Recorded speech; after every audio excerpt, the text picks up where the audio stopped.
We've got a great speaker, as always, but I think today I'm extremely excited. So David Llewelyn Samuels, we met a year or two ago here at Friday Coffee Meetup, and then we came across each other. Actually, we were a sponsor of the TEDx Pasadena for a couple of years, and we randomly met there, and it turns out he was coaching the speakers. And so we've had coffee a couple times and chat a little bit, like, how do we tell the group here about what you're doing for coaching and speaking? As entrepreneurs and startups, even just in life, you have to give a lot of presentations, and you have to be able to tell a good story, and it's such a craft, so you have to practice. So we're very excited to have David come and speak. So welcome, David. Good morning. Good morning, everyone. Man, the energy in this room is electric. Right? Doesn't it feel that way? Okay, so I think probably many of you want to give a TED Talk, correct? Show of hands, please. Oh, that's less than I thought. So what are the rest of you doing here? You like to listen to TED Talks. Okay, you want to understand what makes a TED Talk dynamic and interesting. So first of all, I just want to thank Mike for this space that we have. I mean, every week we have these incredible speakers, right? Can we thank Mike?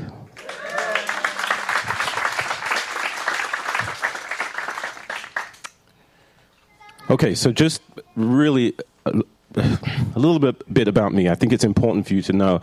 My career began in 1988, so I don't know how old that makes me. But anyway, I've done a few things. I've been a business analyst. I've been in management.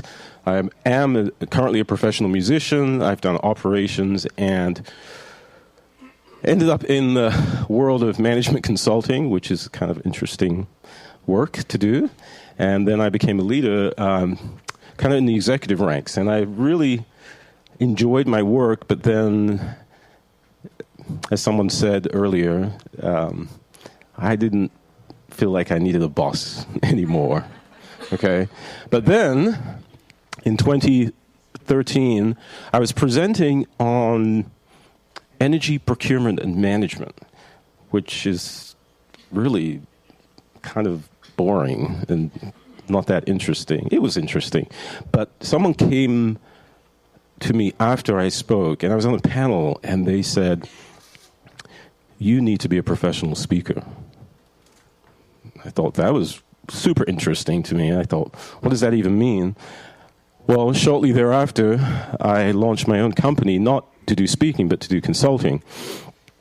And then in November of 2015, I actually was asked to be a TEDx speaker, but during the process, I realized that actually maybe my story wasn't ready.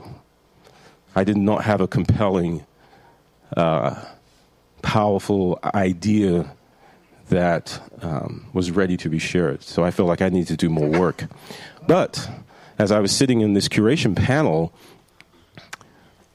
I thought, maybe I could help people tell their story.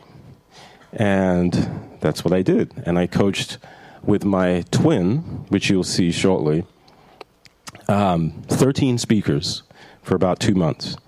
And that experience was, it was fascinating. Some of those speakers were professional speakers. About 7 of them were professional. The other 6 were not.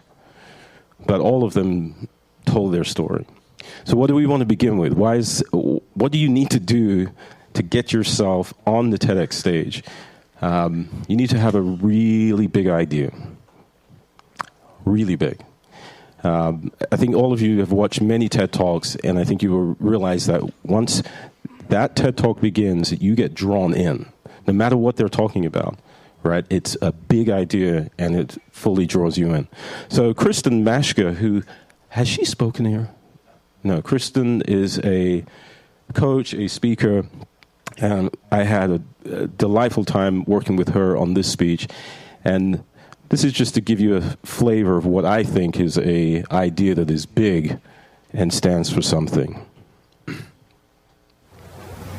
This year, Equal Pay Day fell on April 14th. And my daughter Kate, who's a freshman in high school and here with us today, wanted to participate and raise awareness about the pay gap between women and men. So she made herself a t-shirt. She's got it on. Women, like men, only cheaper.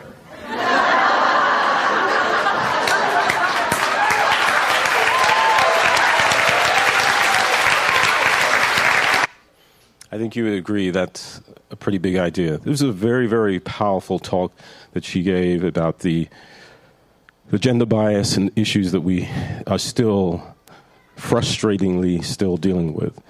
But the humor, the lightheartedness that came through in her speech was incredibly powerful. And this gets me to my next point, self-confidence. Please do not confuse this with arrogance. Okay, there's a gigantic difference between being confident and being arrogant. You have to believe that you really have something to say. If you're uncertain about your talk, if you're uncertain about your idea, that's what's going to come across, is uncertainty. So you've got to be clear, very clear. How does one become clear? How does one become self-confident? You need to tell your story often. You need to practice. How do athletes, how do people master any activity? Right? It's practice. Everyone's familiar, probably in here, with Malcolm Gladwell's 10,000 hours concept, right? Yes? Show of hands? Okay, good. So you got to practice over and over. And then, I love this. I'm sorry, I'm very proud of my children. This is my son over here giving a talk, and I thought, gosh, look at him. Let it go, right? Okay. Authenticity. Is authenticity something that can be faked? That's a question, by the way. Can you fake authenticity? Right? No, it's not. And that's why people can relate to that authentic person. It doesn't matter what you're really talking about. It's just, this person's genuine, I'm drawn in, I like what they're talking about. Even if I don't like what they're talking about, it seems like it matters to them. And it's okay, to be yourself. Be unique. Don't try to be somebody else. We all, at different times, in different ways, suffer from all kinds of things. Imposter syndrome, you've heard of that. Anyone heard of imposter syndrome? We all feel the need at different times, different contexts, somehow to fake it. If you want to give a TED Talk, you don't want to do it. Don't fake it. So, I'm really excited to bring to the stage a Friday Coffee Meetup regular. So this slide says, you only need to start with a kernel of an idea. A good coach can help you pull this together. You're probably looking at this slide and wondering, what does this say? So this is my twin, Michelle, and right here, it says, only their mothers can tell them apart. So we happen to have a fascinating experience doing this coaching together. We'd never met. We only met in this curation process, and when the speakers had been selected, we had selected the speakers, she said, well, how do we want to do this coaching? Do you want to split them up? And I looked at her, I said, no, let's do them together. And literally, we finish each other's sentences. We had a fascinating time coaching the 13 speakers together. But it may not always go that way. Please welcome Valerie.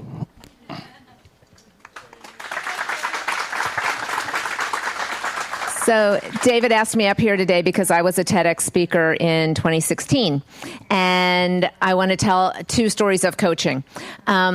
First off, I'm going to say two things that are completely at odds with one another. One is listen to your coach. The first time I did the showcase, there was a piece of my story where I talked about my assistant asking me if I wanted to do her job, essentially. And I was a lawyer at the time, and my response was, I don't think our clients pay $325 an hour for me to do your job.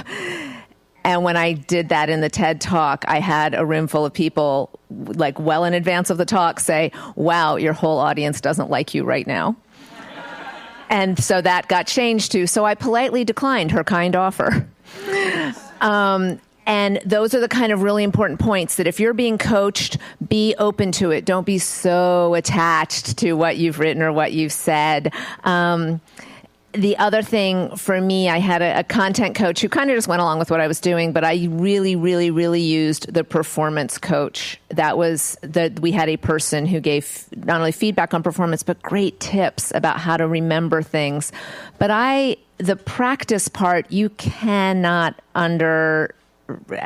emphasize, because I'm very privileged. I'm in I have a game night, because I'm from Indiana, so we have game nights.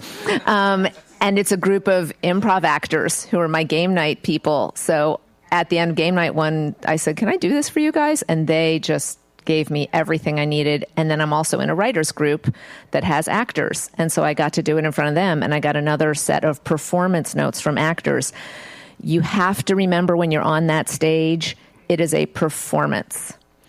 And I'm a professional keynote speaker. I make the majority of my living from keynote speaking, and I still try to use coaches at every chance I get. So be open to people's feedback. But you don't have to listen to everything you're being coached. And the reason David asked me up here is we had two of our speakers when I was at TEDx Pasadena who just could not memorize what they were doing. You had to memorize it. They couldn't memorize it. And one of them I became very close friends with. And I found out that her coach was rewriting her talk. That when he had an idea of what it should have been about. And he was taking out some of her personal stories. The night before TEDx, she and I went out, and she told me a story, and I was like, oh my God, that's so beautiful. That's so compelling. Why isn't that in your talk? And she was like, oh, my coach said that's not what my talk is about. And so I'm going to say two things. When you do have the privilege of giving a TED Talk or any kind of talk in front of a group of people for which you're going to have a large audience or a continuing audience, first off, your story is what it's about. That matters more than anything, no matter what you're guided, no matter what you're coached. And if you have a coach that is clashing with you on that, get a different coach. That is your privilege. Because when you're on that stage, it is only you on that stage. So in hindsight, she could have given a much more compelling, much more personal talk if she hadn't been coached the way she had been. And that was also what happened to the other person who couldn't memorize his talk. And it turned out it just wasn't their talks. So have coaching, have people give you feedback on what you need to improve, but make it all about you at the end of the day. Thank you, Valerie. Thank you. So I want to give you guys, this was the good example of what it feels like to work with good coaches. We had people who thought they were speaking on one subject, and as we would ask them questions or pursue some thought, there was like, you mentioned this, but it seems like there's something more in there. What was that about? All of a sudden, something would flourish. We helped them find a story that was inside of them that they didn't know was there until they worked with us. I think we gave people permission to tell their true story. I thought we were talking how smart you are. Likewise. That was fun, as you can tell. But as Valerie pointed out, it may not work that way. But do not step onto a TEDx stage without a speaking coach. Okay? Vulnerability. vulnerability is very, very powerful. Okay, people.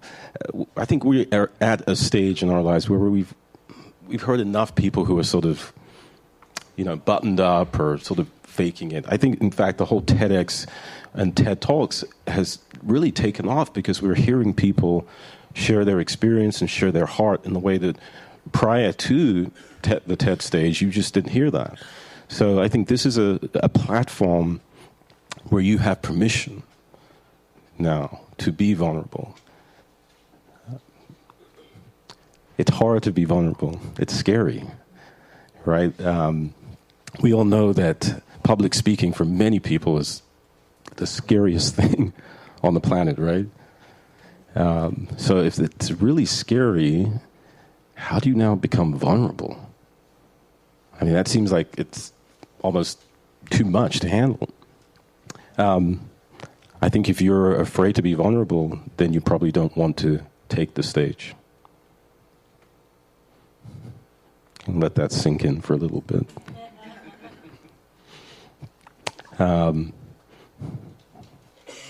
Moving on. This is Tembi Locke. Tembi Locke is an actress. She's a local person. I think her daughter goes to Sequoia. Any Sequoia parents here? No? Dr. Alibrando, I just have to wave at you. I'm gonna embarrass you. It's a lot of money. Well, I'm just going to, in the spirit of vulnerability, I'm going to say Dr. Alibrando is maybe one of the reasons I'm standing here today. This is a therapist that I went to 25 years ago. And here he is. Thank you, Sam.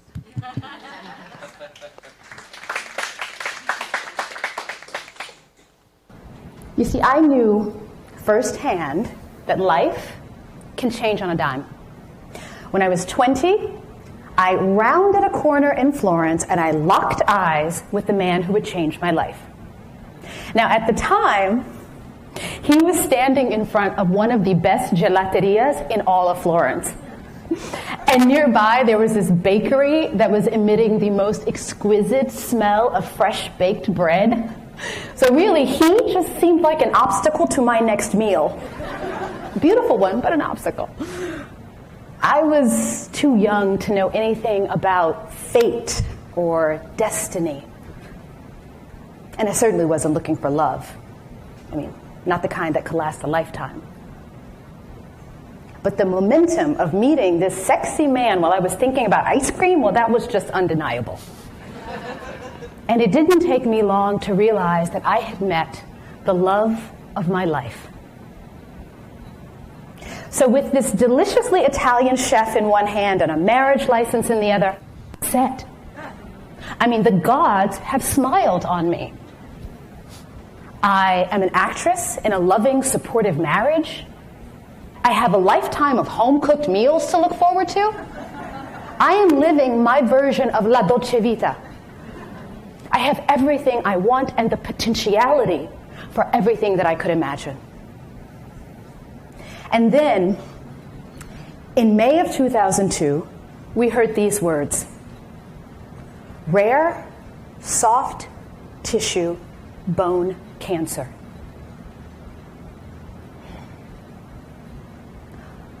Overnight, I became a caregiver.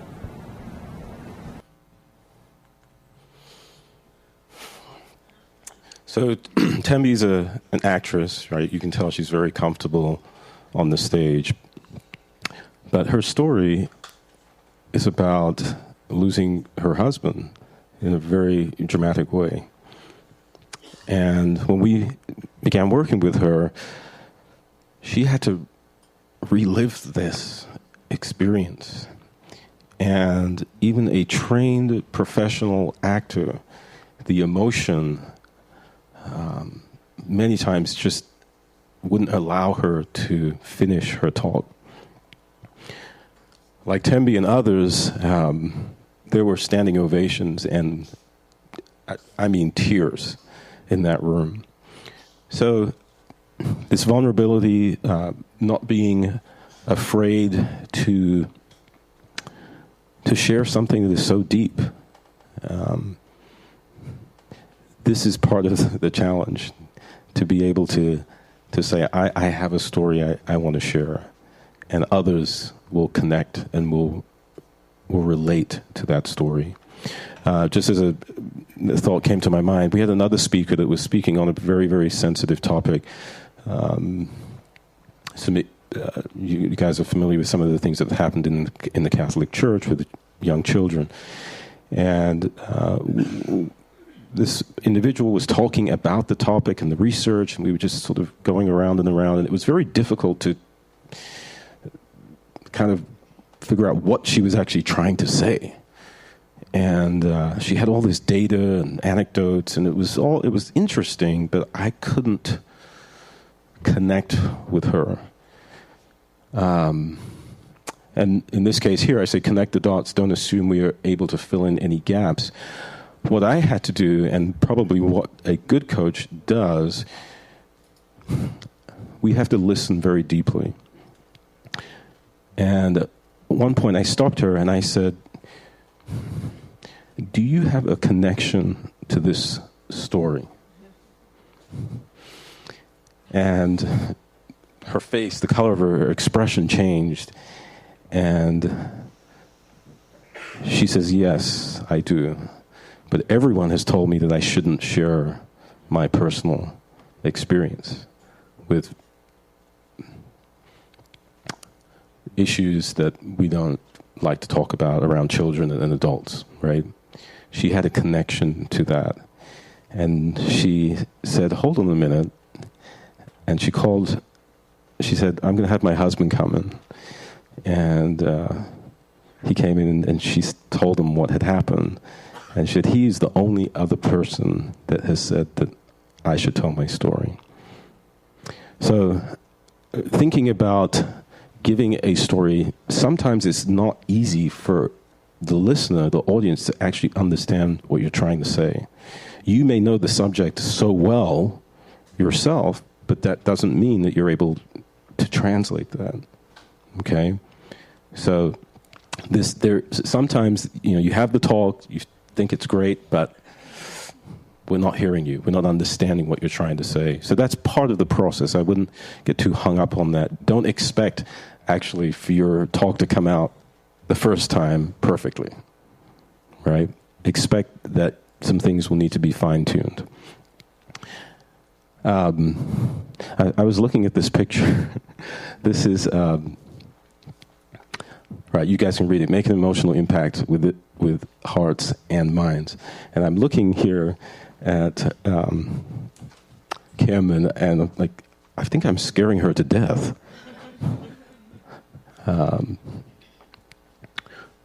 This is the kind of connection that I, as a coach, and my fellow coach had with our speakers. And if you're uncomfortable with your coach, or it feels awkward and clunky, probably need a new coach. You should have some kind of connection. So get ready for an emotional connection. My baby sister will turn 1 year older in a few months. Old enough to do what she is accustomed to doing, to be considered the woman she always almost is. I'll be asking her questions like, why you like Chief Keef so much? Why you chase boys in thug life so intentionally? Have you seen our big bro's Instagram posts?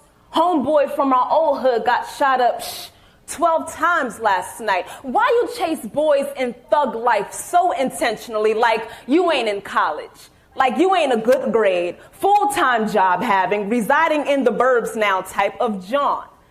We laugh at my use of the word John. She tells me, keep that Philly talk out of here. I say, Philly is only a bridge away. You've seen so much more, sis. I attempt to plant seeds, but my sister is a stubborn garden.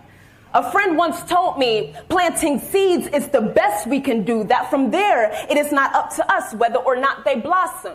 When I speak to her about another black life lost if she blossoms. When I tell her some girls gotta learn how to bite before they bloom if she blossoms. When she shakes her head and says, that's crazy. Pours my nephew a bowl of cereal, goes silent. Does she blossom? Even when she is silent, even when she is speaking about death and loyalty and how much money Chief Keef got. When she calls our mother anything less than our mother says, she wishes she would listen too. I hear my own voice in the tremble of hers. I want to reach out for her hand, but we weren't taught to love that way. A friend once told me, planting seeds is the best we can do, that from there, it is not up to us whether or not they blossom.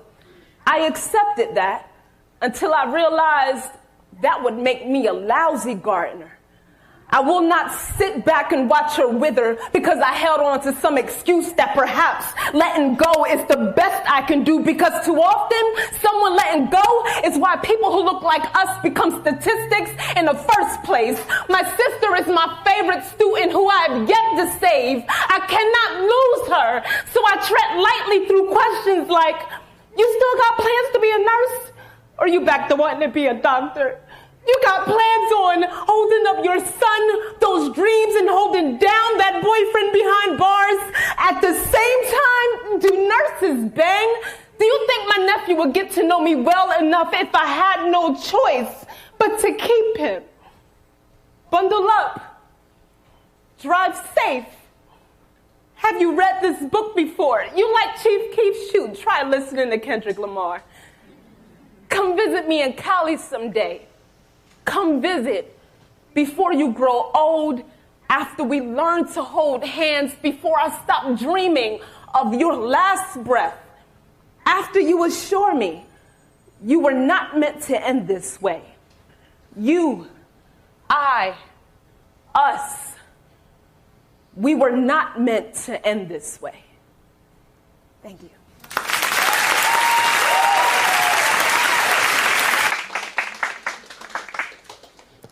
Yeah, right. Alicia Wise is her name, if you're interested in looking at her work. She was the opening speaker and raised the roof. I mean, it was powerful stuff. But I want you to see how, in a very different style, it doesn't really matter what your style is. There was just something so inside of her that she was bringing out. It was unmistakable, unequivocally. She was as authentic and emotion. She gave us everything within her, and that was really beautiful. My last point is, and in the spirit of embarrassing more people, one of my clients, I do executive coaching, which is my primary work. My client who was here mentioned that he had an opportunity to give a TED Talk, but decided not to. And this slide is just for him. It's an opportunity. If you have an opportunity to give a TED Talk, jump on it, okay? Look at it more as an opportunity for personal growth, professional growth. We all, at different times, need to communicate for sure, but we'll have to present something. I think that's what Mike said earlier. We have to speak about something. So seize that opportunity. It's okay to be uncomfortable. It's okay. If you surround yourself with the right kind of support, the coach, you do the work, you do the practice, you can give a good TED Talk. Okay, so don't be afraid. Thank you.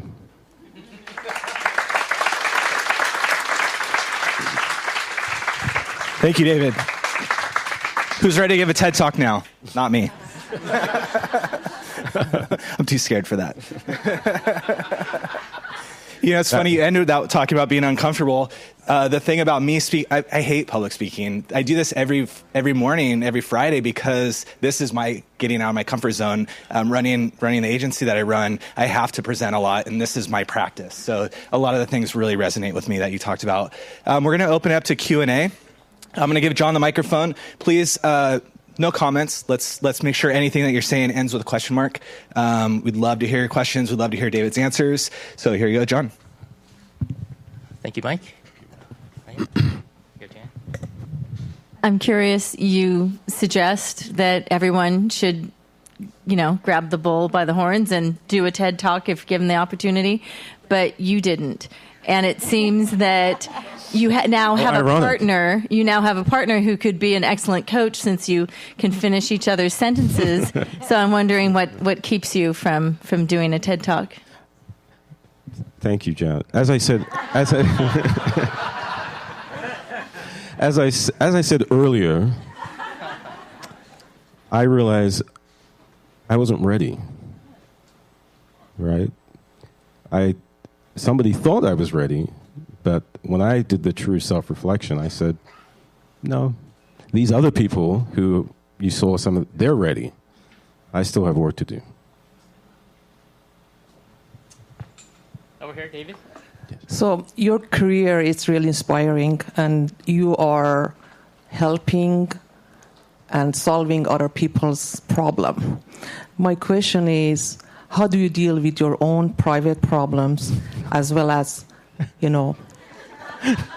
others? I don't have any problems. That's interesting to know.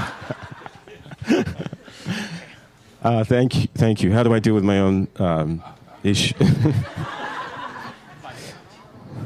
So, Tom, who's one of my clients, what I've mentioned to him that I do and I built into my life is I have something that I call a personal board of directors.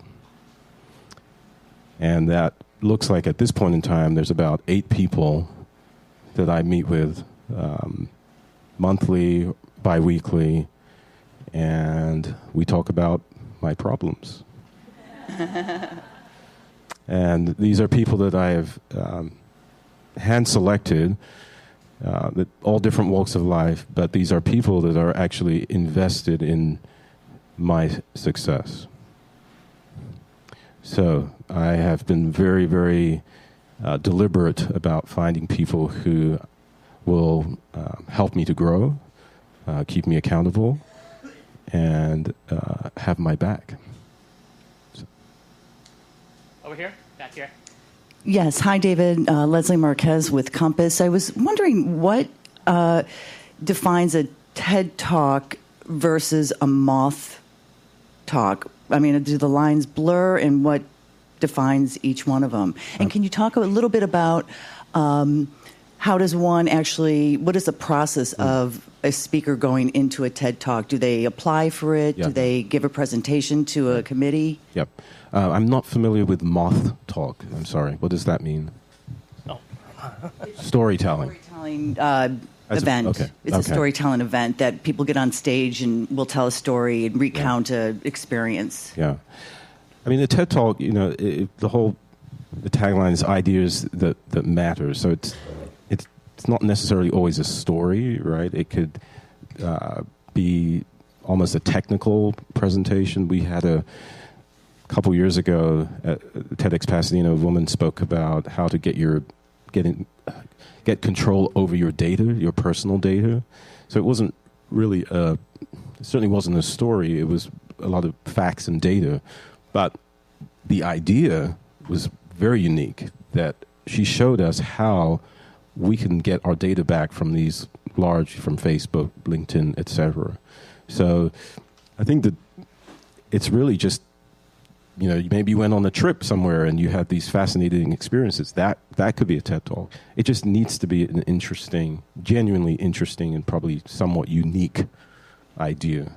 Now the process goes, you have to apply. So you kind of almost like stumble across, there's a TEDx Pasadena or TEDx event happening somewhere. You happen to find that website. you then go on and apply. And typically, you try to do a 2 or 3 minute synopsis in a video format and submit it to the website. That's how we did it here a few years ago. So I think the hardest part might actually be just knowing that there's one happening, right? And then if you're lucky and your 2 minute, 3 minute synopsis is engaging enough, then the TEDx curation team will reach out to you, and it goes from there. Yeah. Back here. Hi, Kevin Walker from Boardwalk. Is there a perfect length for a TED Talk? No.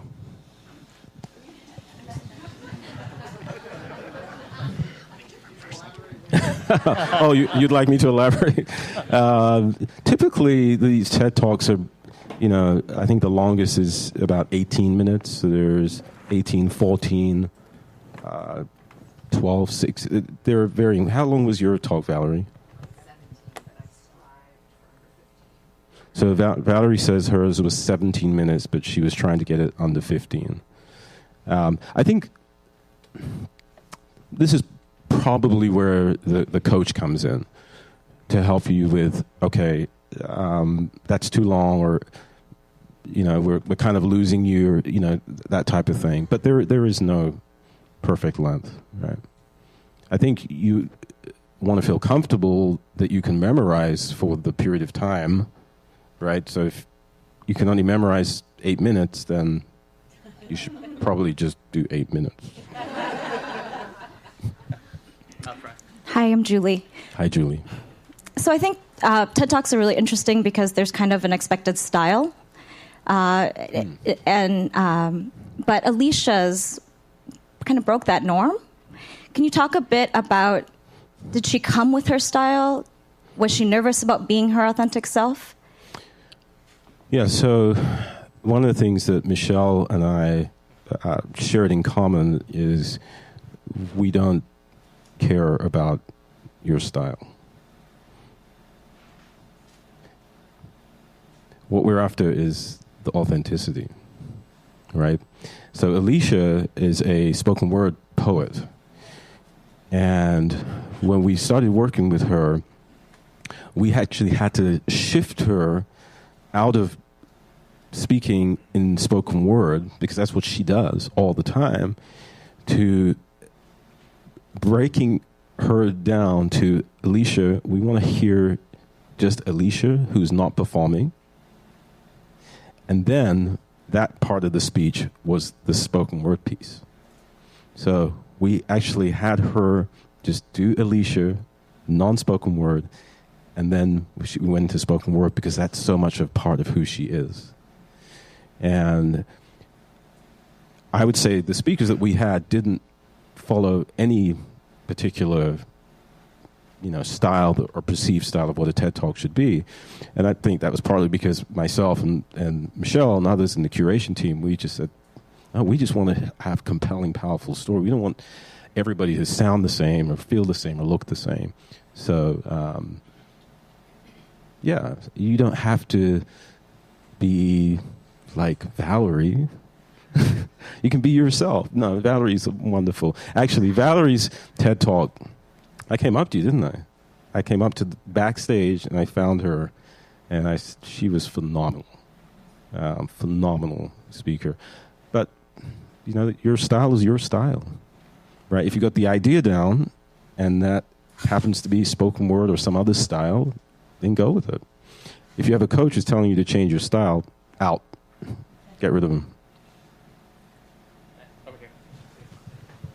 Hi, my name is Vic. Hi, Vic. My question goes back to being an entrepreneur. And my experience is that authenticity is important, but vulnerability is dangerous, right? That investors and partners don't necessarily want to hear about where I'm vulnerable. They want a story about success. So how to create that authenticity without coming across as where I often feel as an entrepreneur is I keep things up. I keep having one failure after another. I keep making one mistake after another. And that's my, my quandary, I guess. So I think as we talk about communication in general and speaking, the first principle really is knowing your audience. So you may not, you probably have found that those investors or others are not the audience to be vulnerable with. But you need to find those people who you can be vulnerable with. Right? So it's always about what should I be sharing or not sharing? What's appropriate, what's inappropriate? I mean, we all have to do that all the time, right? One of sort of the tenets of my work is really around developing emotional intelligence in people. And so you have to know when you can say certain things and when you shouldn't. Next question's over here. Hello. Hello. I hope this comes out clearly. It's in my head, it's clear. But a lot of the great TED Talks I've seen have the big idea, but the speaker is also talking about what they're doing to solve something. And now they've created this great organization that's around the world doing all these things. How important is that piece of the recipe versus just a great, compelling, authentic story itself? I think what happens is those people that you're referring to, they're already doing some work and they just want to tell people about it. Right? So that's just the particular place that they're coming from. They are doing this work, changing the world somewhere, and they say, hey, I want to tell everybody about this. But then there are others who just have a compelling story that maybe even be very personal. We had two, I haven't seen this done a lot, but we had two people speak at the same time. And it was sort of a back and forth between these two individuals. And they were both cancer patients who had met through their doctor. And they had this incredible story, and it was very personal to them. I mean, very, very, very personal. But, they spoke to this issue of breast cancer that many people suffer from. So they weren't necessarily changing the world per se. It was about what brought them together and then what they're just doing together now that they've have this shared experience. So I think it can be both. It can be people who are doing wild things, and then people just maybe who have an idea, again, that's just very compelling. Any more questions? I just want to make a quick comment since we've got a little bit of time. I've been involved with Friday Coffee Meetup since 2013, and a lot of people have mentioned that this is kind of like a mini TED Talk of sorts. And so one of the things that I would encourage those that would like to speak, come talk to this guy right here. He does this. Put Mike on the spot here. We do look for speakers that's obviously related to the type of topic and subject matters that we present here at Friday Coffee Meetup. And I think this is a great platform, and we do try to limit the talk to 15 to 20 minutes. So this is a good time to practice that public speaking skill that you're trying to develop, create some content, and develop some credibility for what it is that you are an expert at. So with that, thank you very much, David. Thank you, everyone.